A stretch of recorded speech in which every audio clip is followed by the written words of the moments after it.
What's up guys, welcome back to another video. In today's video I will be showcasing you how to uninstall any app on your iPhone 17, 17 Pro or any other iPhone. So this is very simple method. All you have to do is to find the app you want to uninstall. Just look for the app icon on the home screen, and once you find it, just long press on the app icon, and then from the little menu that pops up, tap on remove.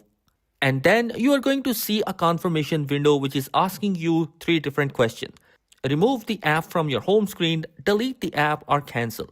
If you press on the remove from home screen, then the app is not going to be uninstalled. It's going to be staying there, but it's only going to be removing from the home screen.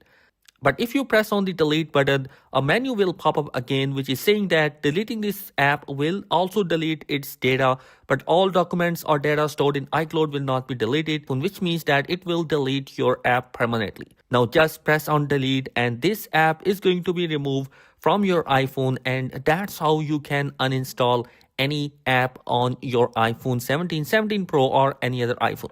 I hope this video will be helpful for you. If you have any question or query, comment down below. Thanks for watching. Be sure to subscribe. Peace.